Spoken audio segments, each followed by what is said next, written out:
Hello friends, welcome back. Today I will start with another module of this course group dynamics, that is interactive behavior. This module will talk about that how when members interact with each other, then how it helps us or the members to understand each other in terms of our own self and others. At the same time, when interaction and communication takes place in any group, then how conflicts evolve and how conflicts are resolved. So, when we are talking about resolving conflicts, understanding our own self or understanding other person's emotions, it all constitutes that in what manner members interact with each other. And when interaction exists, definitely there is difference of opinion, there are difference in their standards, ideals, values, goals, attitudes and aptitude, and how people make effort or members make effort to come together to work on a common goal and at the same time resolving conflicts and understanding each other. So, when we are talking about this aspect, then we have to understand that while interacting with each other, then how the conflict arises, how the process starts on where members tend to understand that a conflict has taken place and how it can be resolved. And this is a process that how the conflict takes place, how people resolve it, how people observe it and how people feel it. And based on this, what are the other strategies that are being executed within the group itself to resolve conflict. So, let us first define that what is a conflict. It is actually the breakdown of the standards or standard mechanism of decision making. For instance, any group who is working on the common goal and some decision making has to take place. Now, decision making is also a process, but when members come together for decision making, there is difference of opinion among all the members and the conflict arises. So, as soon as there is difference in the standards, ideals, goals, values and criterias for everybody, then conflict arises. So, we can say that conflict is the breakdown of the standard mechanism of decision making or even problem solving. But yes, before proceeding to the detailed aspect of conflict or resolving conflict, we have to also understand that conflict is an ubiquitous aspect of any group behavior. Ubiquitous means, which is very much highlighted on the screen itself, that it is an inevitable aspect of any group behavior. That means, no matter how many, what is the size of the group, difference of opinion will exist, difference in the standards, ideals, values, beliefs, goals and ideas will exist, and it is an inevitable aspect of any group. That means, conflict is inevitable, ubiquitous aspect of any group and people tend to resolve those conflicts and survive within the same group itself. So, we can say that group conflict is a feature common to every organization and it is one of the most complex phenomena studied by social scientists. That means, it is existing, we have to resolve, even if it is not resolved, then how people tend to survive within that conflicting environment. Group conflict can be separated into two subcategories at the same time. That means, when we are studying about group behavior, then within the group itself or between or within group itself, conflict will arise. It can be in form of intra-group conflict or it can be in terms of intergroup conflict. Here intergroup conflict is in which distinct groups of individuals are at odds with one another. That means, two groups are having conflict with one another on a particular issue, whereas intragroup conflict can be defined with select individuals that are part of the same group clash with one another. That means, within the group itself members have difference of opinion or standard mechanisms and they tend to have conflict with each other because there is difference in the standards and ideals. So, conflict in any way is inevitable or ubiquitous aspect of any group, and in both the forms of conflict, whether is it intergroup or intragroup conflict, it has the ability to spiral upward in severity. That means, if conflict is not resolved at any particular time, then the conflict level raises high and it damages the structure of the organization. So, conflict is ubiquitous, that it is present in every organization, and there is a never ending struggle for values that are very much dear to members as power, autonomy or rewards. These are all the aspects which are very much psychological in nature, that why a conflict arises. There can be scarcity of resources at the same time, but people have conflict mainly for recognition, for rewards, for power and autonomy. So, when we are working in a group, people will strive for power, people will strive for autonomy, people will strive for rewards and people will strive for recognition. So, we can say that conflict is something where difference of opinion exists and immediately there is breakdown in the standard mechanism of the functioning of any group.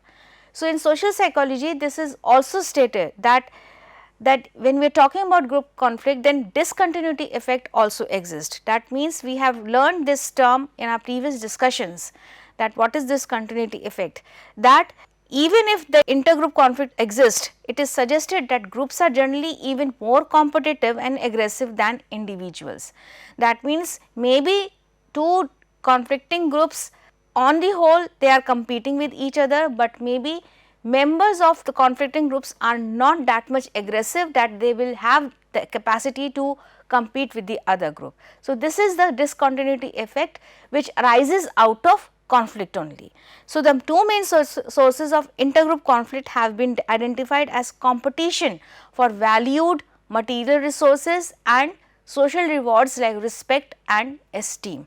That means, people strive for these resources, available resources for their personal growth and group development, but once there is scarcity of resources, then people or members tend to have conflict with each other, and at the same time they also have conflict. That means, people have conflict with each other because they are striving for social rewards like respect and esteem. Thus, conflict describes the following, that means, antecedent factors, effective factors and cognitive factors. Be it intergroup or intragroup conflict, there are certain factors which exist in any group pattern of behavior which leads to conflict.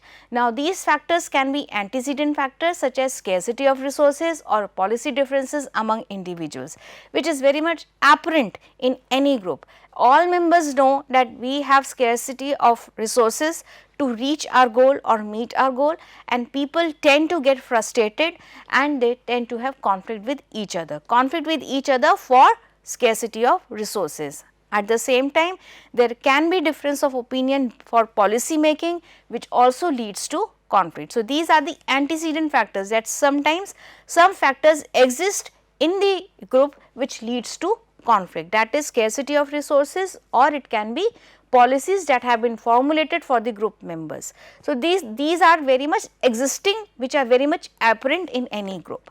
The other is effective factors such as stress, tension, anxiety and hostility. Sometimes people are assigned with difficult tasks to perform, and it is also difficult for members to work all together because of personality differences or opinion differences. Under such circumstances, members become anxious, they become sometimes hostile when there is no parity in the thought pattern or working pattern of the members, and it leads to stress and tension and anxiety.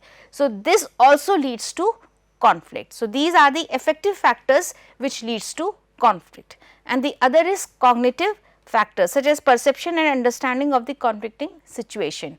That means that whenever any conflict is perceived in any group, and how we perceive and understand that conflicting situation is responsible for conflict in any group. That means, what is the environment in the group behavior, in the group itself, will help us to understand the reason of the conflict and how it can be resolved. So, as soon as a perception and understanding exists or starts functioning at that moment, then also it leads to conflict or resolving the conflict. So, antecedent, effective and cognitive factors lead to conflicting situations. Therefore, we can say that conflict broadly can be defined as the breakdown in the standard mechanism of decision making. I am repeating this one line definition for a reason that whenever we are talking about conflict or conflict resolution or sources of conflict, it is actually related to decision making. Whenever a task is being assigned to all the members, members do perform their job without any question. As soon as decision making exists or the process of decision making is initiated within the group itself, then people tend to come up with their opinions, and at the same time they are expressing the difference of opinion with other members as well, which actually hampers the decision making process. So, this is the breakdown of standard mechanism. Next comes stages of conflict. Just now I said that before starting with the discussion that when we are talking about conflict, it is not that a conflict has been perceived within the group. This conflict arises and the whole process goes step by step, that initially the conflict is not apparent. With the gradual process of hostile or aggressive interactions and communication, the conflict is being perceived, it is being felt, and at the same time it is being resolved or unresolved at the same time, and leading to the consequence of the conflict. So, basically whenever we are talking about conflict in any group, we have to actually talk about the process or stages of group conflict, that what happens, that how the conflict emerges, it exists, it is being perceived, it is apparent, how efforts are being made to resolve the conflict, and what are the consequences of the conflict. So, the first stage is the latent conflict, which means that initially the conflict is not apparent, it is hidden. We do not understand the existence of that conflict in the group because it is not very much overt. It is inward, and how people tend to express in the gradual process of interaction. So, latent conflict means the potential for conflict exists whenever people have different needs, values and interest. This is latent conflict. That means some feelings exist which are not in parity with the group functioning, and it is insidious because we are feeling some difference with the other people and it is insidious. So, this is latent conflict, that means which is hidden, which is not apparent. So, competition for scarce resources, drive for autonomy and power, goal divergence, perceived conflict and role conflict form the basis of conflict. Now, all these factors are something which are very much not apparent, still we feel it and it is insidious. At this kind of stage, there is lot of stress and anxiety within members as well. So, the conflict may not become apparent until a triggering event leads to the emergence or beginning of the obvious conflict. Now, people do not understand that maybe there is scarcity of resources within the group to achieve the goal, but as soon as any person or event triggers that scarcity of resources, then the conflict becomes apparent among members. Then it is not hidden, it is very much manifested or it is very much perceived by the other members of the group. So, this stage, at the first stage, the latent conflict stage is not apparent, but it becomes apparent whenever there is any triggering event which initiates in physical form of the conflict. Emergence may be followed quickly by settlement of resolution, or it may be followed by escalation, which can also become very descriptive. That means, even if the conflict has emerged within the group, then immediate action should be taken so that the latent conflict which has become very much apparent among the group members should be curbed or subsided, or at the same time if it is not resolved, then it has some severe consequences. So, this is this first stage of conflict, that is the latent conflict. The other is felt or personalized conflict. Now, once the conflict is very much perceived, people tend to start feeling what they feel when that conflict has emerged in the group. So, felt or personalized conflict is the stage of conflict which concentrates on emotions coming into play for affected parties. Two parties, that is intergroup conflict or two members or more than two members who are conflicting with each other, that is the intergroup conflict, then that conflict is perceived at the emotional level. How you feel when you are conflicting with the other person or the other party. So, either there is tension, there is stress, there is anxiety. So, it contributes to feelings of tension, stress and anxiety when two people are aware that they have a conflict in the workplace. Even two people who are not having conflict with each other, but when they see other members who are conflicting with each other, then they also get affected. So, this is the felt or personalized conflict stage. That means, as soon as it becomes apparent, members starts getting affected with that conflict. The other is manifest conflict. Manifest conflict is a stage when the two parties engage in behaviors that evoke responses from each other. The most obvious of these responses are open aggression, apathy, sabotage and withdrawal. That means that as soon as it becomes open to everyone, it is manifested, it is existing among members, and how members confront with each other, that is the manifest conflict. At this stage, people tend to react to each other overtly or very expressively. Either they are verbally aggressive, sometimes they are physically aggressive also, they tend to withdraw from that conflict while avoiding it, and at the same time they tend to cause harm to the other conflicting member or to the organization. So, this is a manifest conflict which is very much present or which is very much evolving within the group itself, and how people tend to express that conflict. That means, the difference of opinion is expressed in a very hostile manner or aggressive manner. So, this is the manifest conflict. So, it is basically a gradual process that initially it is hidden. Once it becomes clear and overt, then people tend to feel that conflict and they are affected by that conflict. And once that effect is also there, then people tend to execute or express that conflict in a very overt or aggressive manner. Now, once the expression of the conflict has been manifested on to the other members, it has some aftermath or consequences of those conflict. That is, the conflict aftermath is the fifth stage. At this stage, conflict can be the consequence can be positive or negative at the same time. For instance, if the conflict has been resolved amicably by the two conflicting parties, then it has a positive consequences, because people are coming to one common solution which is very much based on creativity. So, under such circumstances, the consequence is positive. Now, once the conflict is not being resolved, members fail to resolve that conflict, then definitely, which is but natural, the impact is negative. Such negative consequence is something that it can impact the group functioning, and at the same time it can break or breach the whole process of group functioning. So, we can say that if the conflict is genuinely resolved to the satisfaction of all participants, the basis for a more cooperative relationship may be laid. Whereas, if the conflict is not resolved amicably, then it can explode or aggravate it in a more serious form until they are rectified. So, this stage is called the conflict aftermath. That means, what are the consequences of the conflict? If it is resolved amicably, then the relationships are smoothened, they are ordered, they are streamlined, and if not, then it has severe impact on the group functioning. So, these are the stages of conflict: the latent stage, the felt or personalized conflict, the manifest conflict and conflict aftermath. Next is sources of conflict.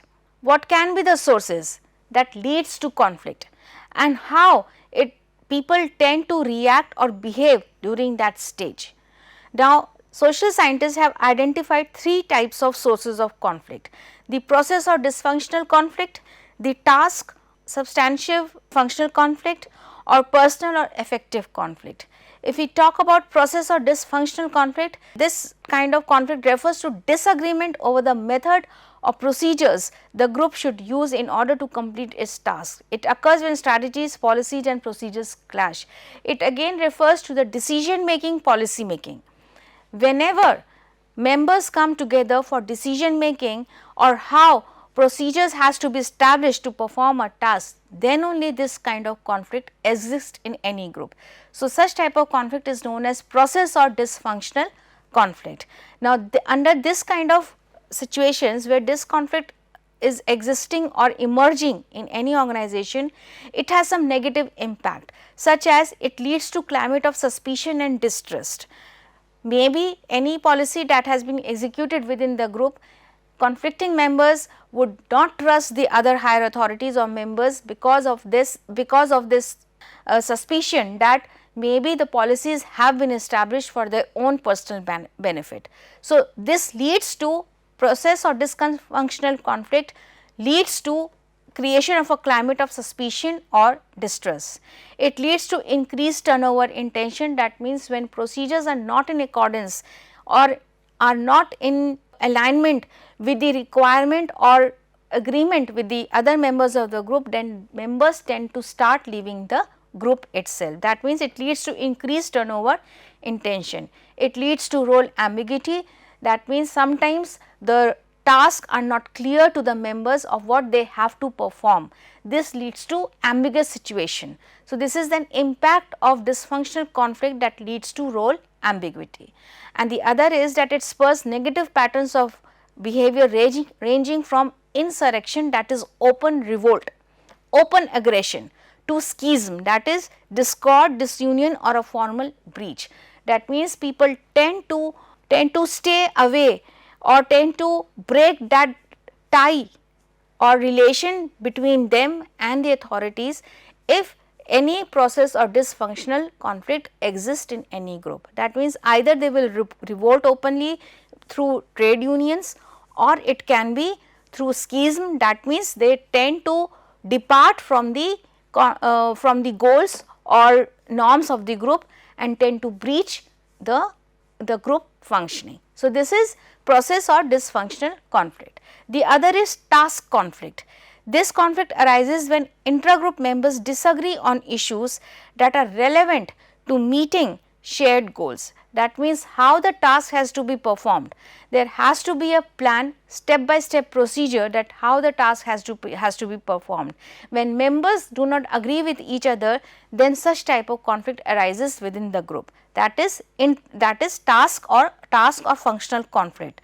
So, effective groups and organizations make use of these conflicts to make plans, foster creativity, solve problems and resolve misunderstandings. That means when such kind of conflicts emerge in any group, then people or other members tend to make use of these type of conflicts in a very positive manner. That means they tend to collect feedback from the other members, solicit different kind of plans and opinions in a very creative fashion, so that conflict can also be resolved and at the same time group functioning is also maintained.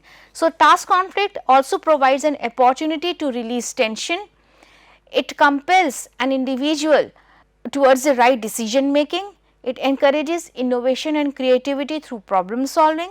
It makes a group more cohesive, and it helps in identifying the weaknesses of the group, because as soon as a procedure is being laid down, people tend to identify their own weakness and weaknesses of the plan, that how the task has to be performed. So, whenever task conflict exists, members tend to use this conflict in a very positive manner, and they are being set free to come up with their own ideas that how that problem can be resolved and how the decision making can be enhanced. So, this is task or functioning conflict. And the last is personal or affective conflict. As the term implies, it is completely based on an individual's affect, emotions and feelings, that what an individual feels when some kind of personal or affective conflict takes place. So, this personal conflict also known as affective conflicts, personality conflict, emotional conflict or relationship conflicts that occur when group members dislike one another.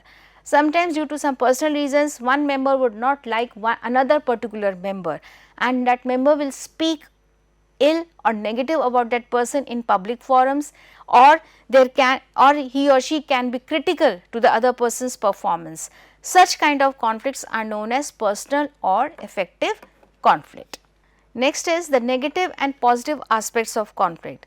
Just now we discussed that if task conflict exists in any group, then how members tend to make positive use of those conflict.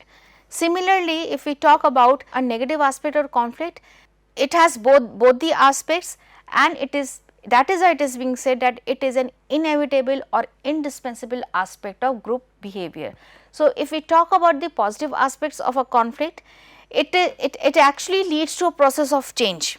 If we are talking about the positive aspect of conflict, because it fosters creativity and innovation, people come up with plans to enhance decision making or foster problem solving.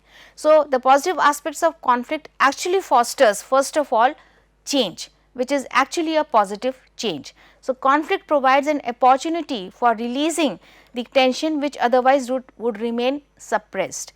As soon as there is any conflicting factor in the environment, people tend to react and they are actually venting their frustrations, which helps them to gain a calm shoulder on their head.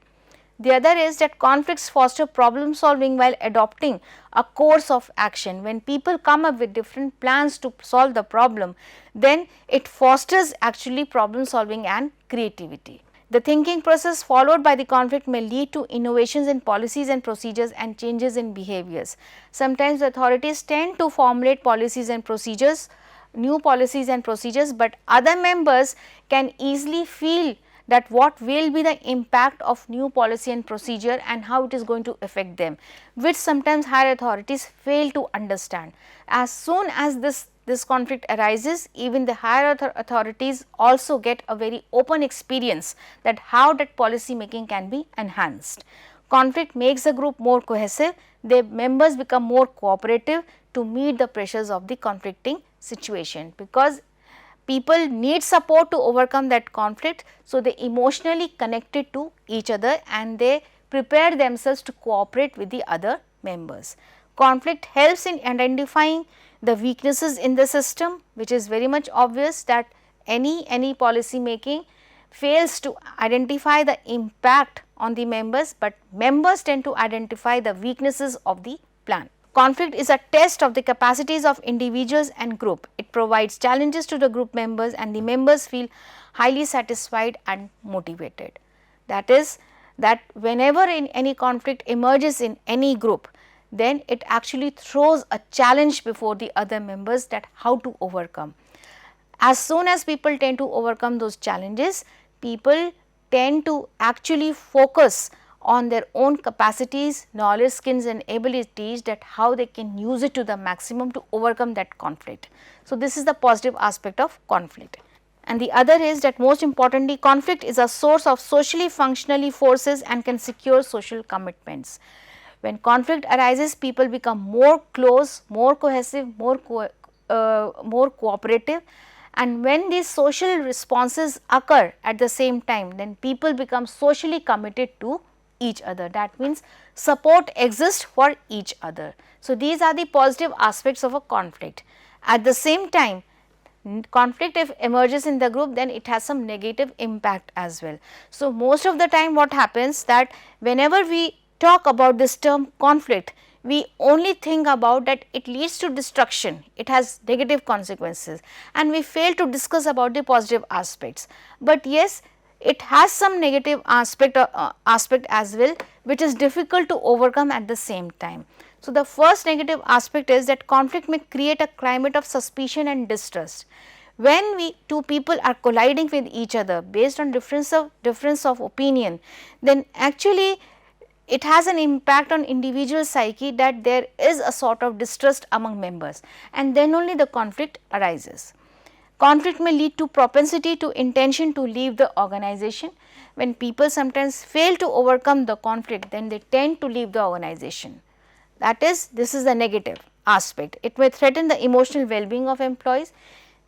Sometimes there are situations when members do not receive any support from the other members of the group, and people are unable to overcome that conflicting situation. This leads to deterioration of the emotional well-being of employees or members of the group. It may lead to role ambiguity or role conflict. Definitely, when conflicts are not resolved, people become confused.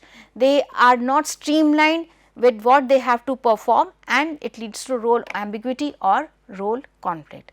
And the most important is that it may range from insurrection or schism. That means either they will depart from the organizational norms and goals, or at the same time they become overtly aggressive, they revolt overtly for before the higher authorities. So, these are the negative aspects of any conflict. Next is conflict resolution strategies. If it has positive aspect also, then well and good, the conflict has been resolved amicably.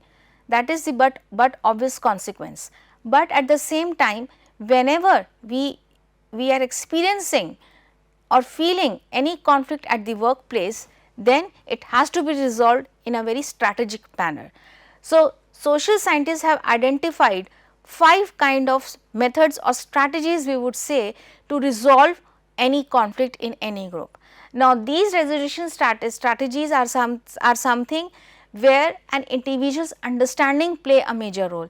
There is no policy, there are no procedures, there are no action plans that has been recommended by social scientists, but it is actually based on understanding of the situations and human behavior, that how that perfect blend can be established to resolve any conflict. Although there are chances that even after strategies are being executed, still conflict remains unresolved and the group has to bear the consequences. So, as recommended by the social scientist, the first is competing or the assertive or uncooperative strategy.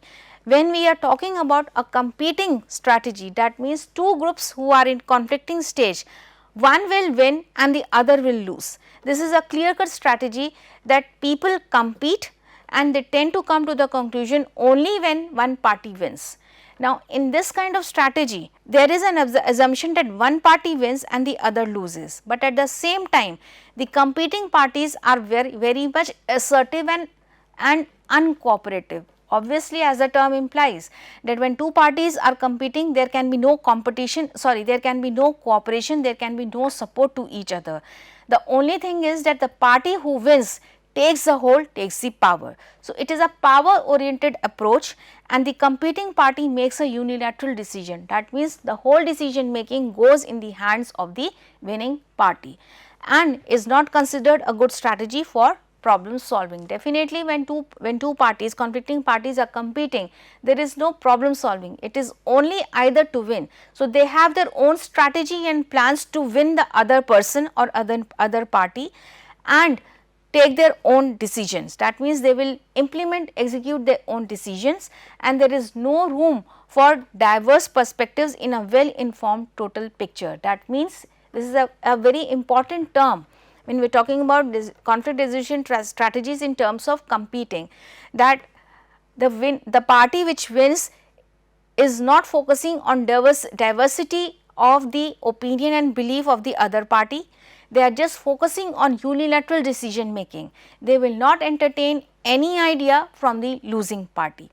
So, that means the picture that has been formed, it has been formed only by the winning party. So, this is another way to resolve, that is, if one party loses, then the decision making will be made by the winning party and that is how the conflict is being resolved. Although it is not at all a positive way to resolve conflict. The other is collaborating, that means the parties are assertive and at the same time cooperative. So, in this kind of strategy, it is an attempt to find a win-win situation. That means that the members are assertive that what exactly they want, but at the same time they will cooperate to come at a common point of opinion and they offer valid insights of the respective parties. That means, both the parties welcome each other's valid insights or ideas or opinions to solve the problem and at the same time they contribute with the possibility of co-creating a shared solution that everyone can support. So, these parties are associated with each other for better decision making, favorable experiences and bargains. That means, sometimes in this kind of strategy, members tend to lose something at their own end, but at the same time they also cooperate with maximum solution to the problems. So, this is collaborating, this is the most positive strategy where win-win situation exists. The other is avoiding, that means both the parties are unassertive and uncooperative because they know that the potential of this conflict is 0. In terms of 0, that there is no reward even after competing with each other. The potential is 0 in terms of reward, that even if they are conflicting, they know that even encountering the conflict, there will be no solution to the problem or to the conflict, and the reward is none. So, ultimately members decide not to be assertive and at the same time not to cooperate with each other. So, they tend to withdraw from each other. This is how the conflict gets resolved. So, the desire to withdraw or suppress a conflict, members choose this method when the discomfort of confrontation exceeds the potential reward for resolution of the conflict. That is what we discussed, that when people know that the consequence of any conflict is none, nothing will be gained by encountering this conflict or confronting this conflict, then people tend to withdraw from such kind of conflicting situation. The other is accommodating or smoothing, that is unassertive and cooperative. Now, in this kind of strategy, members are not at all assertive and at the same time they are cooperative. They are ready to lose something from their end so that they can reach at a common point. They are ready to lose something at their own end, where one party gives up in the wishes or demands of another, that if one party is giving up at their end, then let us give up something at our own end. So, there is no assertion, there is no intimidation also, and at the same time there is cooperation. So, it is less helpful when one party accommodates another merely to preserve harmony or to avoid disruption. Now, under such kind of circumstances, what members do, either one party tend to give much more than the other party and the party is at the losing end. So, like avoidance, it can result to an unresolved issue. If one party is giving up more than the other conflicting party, then again the conflict arises, that one party has given up so much from their end and the other party has not given up much at their end. So, there is no assertion and at the same time there is cooperation, but it is less advantageous for the group members. So, definitely it can lead to unresolved issues or conflict. So, too much accommodation can result in group where the most assertive parties commandeer the process and take control of most conversations. So, this is the consequence of accommodating or smoothing conflict strategy, that one party starts giving up everything and the other party starts commanding the other conflicting party. Under such circumstances, the conflict become unresolved and can also spiral upwardly, that one party is giving everything and the other party is not giving much and they want to smooth up the conflict. So, they want to bridge the gap. So, this is less advantageous strategy to resolve conflict. And the last is compromising, that is mid-range assertion and cooperation. This is a situation when each party is willing to give up something. The perception of the best outcome when working by compromise is which splits the difference. Compromise is perceived as being fair even if no one is particularly happy with the final outcome. That means that people tend to compromise while accepting the negativities of the other group or each other's group and tend to come to a common point to resolve the conflict. That means they split the difference. They tend to ignore the differences of each party, of each other's party, and then tend to move on. But ultimately the idea is that it is being perceived as fair, it is perceived as being fair even if no one is particularly happy with the final outcome. Ultimately, when conflicting parties tend to ignore the negative aspects of the of each other of the conflicting parties, then the outcome cannot be very much advantageous because the negative aspect is still existing in that group. So, whenever we are talking about conflict resolution strategies, compromising would lead to resolution of conflict, but the advantage is not very high that people would enjoy any benefit. So, these are the conflict resolution strategies in terms of competing, in terms of collaborating, in terms of avoiding, in terms of accommodating, in terms of compromising. Next comes alternative dispute resolution or external dispute resolution. Till now we discussed about conflict resolution strategies which is completely based on understanding of group behavior, right. Now, when we are talking about alternative dispute resolutions, this is a more formalized way to resolve the conflicts and how conflicts can be resolved in a very legal fashion. Now, here even in legal fashion, litigation is not involved, but at the same time external sources are involved to resolve the conflict. So, alternative dispute resolutions are set of procedures where disputing parties work together with a neutral party. That means, third party is the neutral party which helps the conflicting parties to resolve the conflict, that help them to settle with the disagreements out of the court. That means, litigation is not there, that means court procedures are not there, but at the same time formal procedures are being followed to resolve the conflict. So, conflict resolution strategies is usually considered to be an alternative to litigation when court and laws are not involved in resolving the conflict. So, there are three procedures of alternative dispute resolution, that is mediation, arbitration and negotiation. Mediation, there is a third party, definitely third party is in every strategy, but in mediation how the third party works. In mediation there is a third party, the mediator who facilitates the resolution process and may even suggest a resolution, typically known as mediator's proposal. It is not necessary also that the mediator will execute or impose the proposal, but yes, the mediator can recommend or any proposal which can resolve the conflict, or it can suggest the proposal which can resolve the conflict, but does not impose or that resolution on the parties. So, the mediator interacts or meet with each other and attempting to find common ground that will set the stage for finding a resolution. That means, the third party will only mediate with some solution to the problem while not executing that solution, and completely depends on the conflicting party if they can have some focus on the solution and resolve the conflict. This is mediation. The other is arbitration. It is a process in which a third party, that is the arbitrator, has the power to impose any solution or at least recommend that in terms of agreement. That means, even though there can be no imposition of the proposal or agreement, but the arbitrator can resolve the conflict based on certain agreement, and that agreement will be so strong that even if the conflict arises, then the conflict will be resolved based on that agreement only.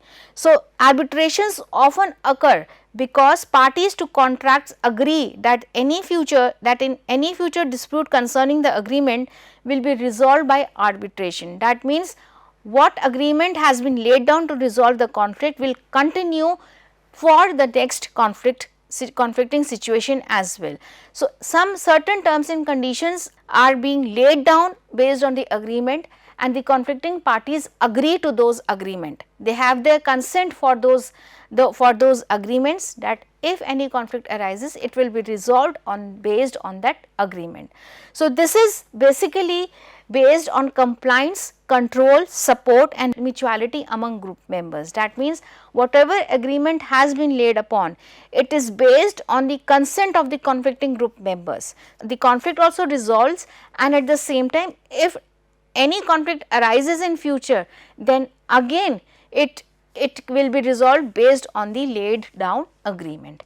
And the last is negotiation, that is bargaining. It is a process in which two or more parties in dispute exchange offers in an attempt to find a mutually acceptable agreement. That means, it is not about compromising, it is about exchanging that what good they have and they can offer to the other party, and vice versa. As soon as when there is agreement on exchanging some offers or more knowledge and skills that can pacify or that can patch up the conflict, then it is negotiation or bargaining, which is again based on the third party solution. That third party solution states that both the conflicting parties have these good points and these bad points, and how they can exchange positive aspects with each other that can resolve conflict. So, these are the alternative dispute resolution or external dispute resolution.